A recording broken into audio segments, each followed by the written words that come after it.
Hello everyone, welcome back. So just coming back with a wee bit more advice and tips, and just want to do a bit more tool talking, as the tools are the money makers, guys. You have to always remember that.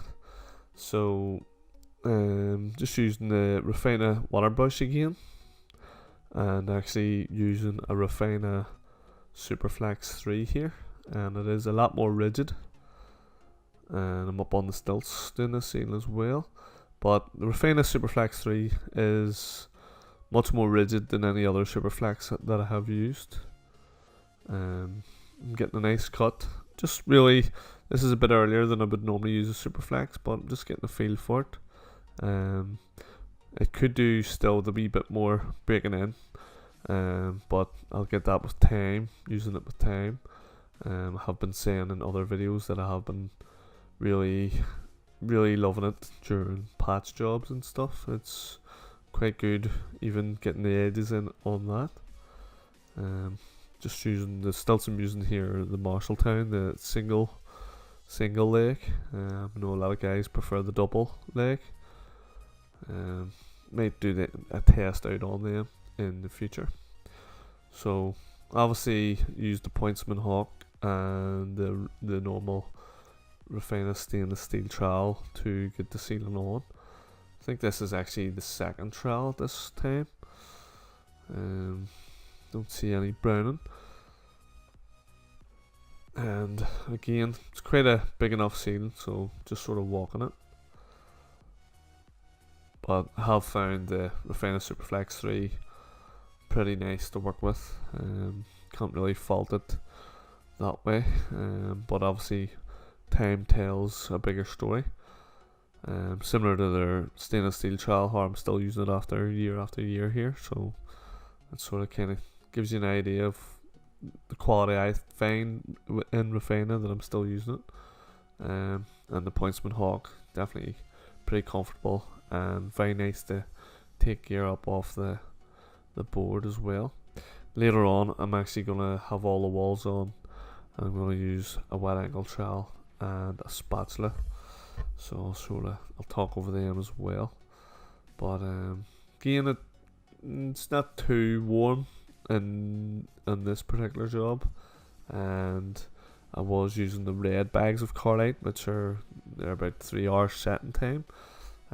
Obviously can set quicker, but over plasterboard it's not too bad. It's finding it going good. And again, of course, it's 2 coats of plaster on the ceiling, and I actually run around and hit all the scrim coats a wee sort of coat, and then just double coat over the whole ceiling again. What that does, it hides the scrim that little bit better for you.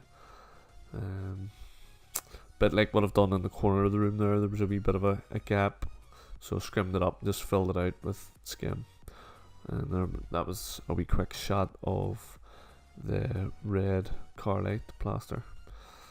And obviously on the ceiling, I don't mind mixing out of using my plaster out of a bucket with a scoop, but definitely for ceilings and bigger areas I prefer the board. Find it a lot quicker, especially when you're on stilts.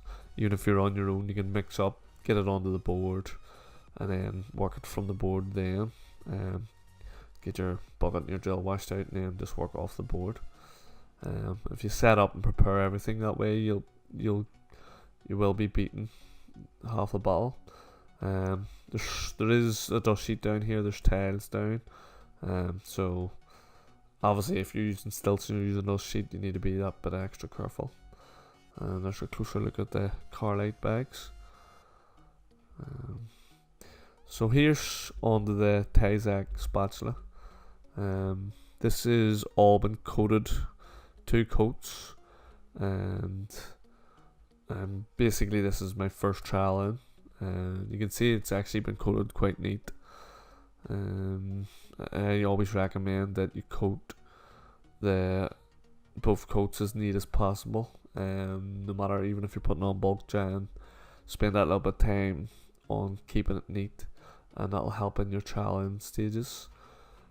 So obviously the ceiling here is set. I always recommend doing your ceiling first, guys. get the ceiling set on, and then you can do your walls.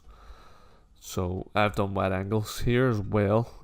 Wouldn't necessarily recommend that, but if you are doing wet angles, I found the Ragni wet angle trowel one of the best to use. So just giving you a bit of an idea. I think it's the rounded off corners that helps it glide so easily and makes such a great finish on the corners. I'm actually using it to take stuff off the spatula too.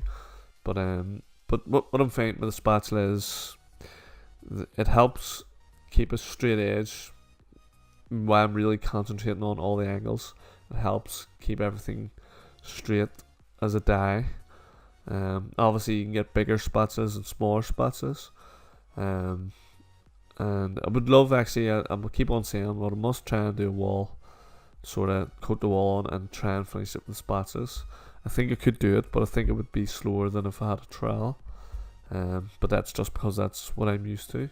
I know in other countries they would use spatulas or a trowel and a spatula, the skim coat things, but obviously it's always what you're used to. And yeah, you should stick to what you're used to, but always keep your mind open to other techniques and tools and stuff as well. But you can see that it's flattening in the skim as well as keeping it straight. So I'm finding it really, really nice, and the fact that I've got 4 walls on here, it got me round them that bit quicker. Although I have plenty of time with the skim that we're using, but you'd still never know. One of the bags could set off the whole mix that bit quicker. So I definitely found using that spatula here on the walls. I actually used it in the ceiling as well, but on the walls it definitely got me round that first trowel quicker. And again, just washed up my hawk, and then I was ready to go with the trowel in of the second trowel. But yeah, hopefully you can do a few more videos with the spatula.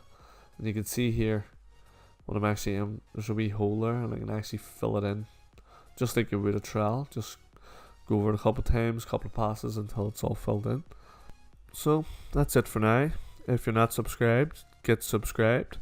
If you like it, hit the like button and share it as well. Sharon's Kern. And hopefully I can get back with this spatula and do that test and see how good I am with it from start to finish. Brothers, what we doing live echoes in eternity.